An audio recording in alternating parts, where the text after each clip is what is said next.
রাতের অন্ধকারে আগুন জ্বলছে, না আগুন না, যেন একটা জ্বলন্ত পাহাড়। মানুষ দূরে দাঁড়িয়ে আছে, কেউ কাছে যাওয়ার সাহস পাচ্ছে না। আর সেই আগুনের সামনে দাঁড়িয়ে আছে একজন মানুষ, একা, নির্ভীক, শান্ত। এটা শুধু একটা ঘটনা নয়, এটা ইমানের সবচেয়ে বড় পরীক্ষার গল্প। চারিদিকে মূর্তি, বড় বড় মন্দির, মানুষ সেজদা করছে পাথরের সামনে, নিজেদের হাতেই বানানো মূর্তিকে ইলাহ বলছে। এই সমাজেই জন্ম নিলেন ইব্রাহিম আলাইহিস সালাম। ছোটবেলা থেকেই ইব্রাহিম আলাইহিস সালাম ভাবতেন, যা আমি নিজে বানাই সেটা কিভাবে আমার রব হতে পারে। তিনি প্রশ্ন করলেন, কিন্তু সমাজ শুনতে চাইল না। একদিন ইব্রাহিম আলাইহিস সালাম দাঁড়িয়ে গেলেন সবার সামনে।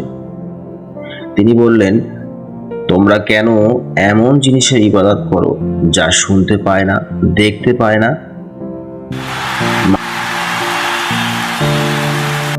মানুষ ক্ষুব্ধ হলো, কারণ তিনি তাদের বিশ্বাসকে চ্যালেঞ্জ করেছিলেন।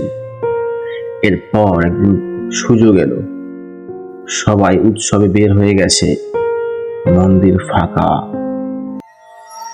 হযরত ইব্রাহিম ঢুকলেন ভিতরে।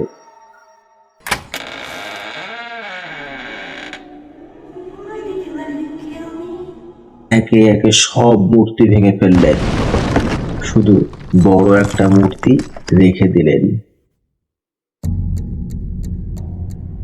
মানুষ ফিরে এসে হতবাক, কে করলো এটা? তারা সন্দেহ করলো এই কাজ ইব্রাহিমের। তাকে নিয়ে আসা হলো রাজা নমরুদের দরবারে। হযরত ইব্রাহিমকে প্রশ্ন করা হলো, তুমি কি মূর্তিগুলো ভেঙেছো? ইব্রাহিম আলাইহিস সালাম শান্তভাবে বললেন, না, ওই বড় মূর্তিটাকে জিজ্ঞাসা করো। সবাই চুপ, কারণ তারা জানতো মূর্তি কথা বলতে পারে না। এক মুহূর্তেই তাদের বিশ্বাস ভেঙে পড়েছিল। নমরুদ ক্রুদ্ধ হয়ে উঠল, এই লোক আমাদের ধর্মকে অপমান করেছে, একে এমন শাস্তি দাও যা ইতিহাস মনে রাখবে। আদেশ দেওয়া হলো একটা বিশাল আগুন তৈরি করতে। দিনের পর দিন কাঠ জড়ো করা হলো, আগুন জ্বালানো হলো।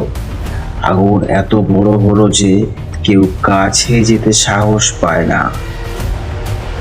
তাই তারা তৈরি করলো এক বিশাল যন্ত্র, একটা ক্যাটাপাল্ট, যার মাধ্যমে হযরত ইব্রাহিমকে ছুঁড়ে ফেলা হবে ওই বিভৎস বিভীষিকাময় আগুনের মাঝে।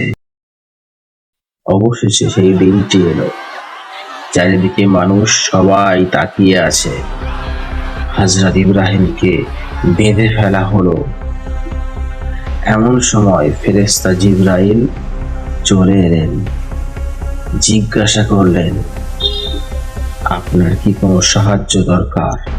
হযরত ইব্রাহিম বললেন, আমার আল্লাহই আমার জন্য যথেষ্ট।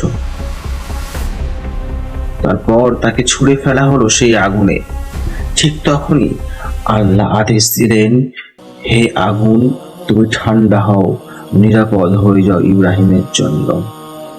হযরত ইব্রাহিম আলাইহিস সালাম রইলেন নিরাপদ। মানুষ হতবাক, নমরুদ নীরব। হ্যাঁ, এটা ছিল আল্লাহর শক্তির প্রকাশ।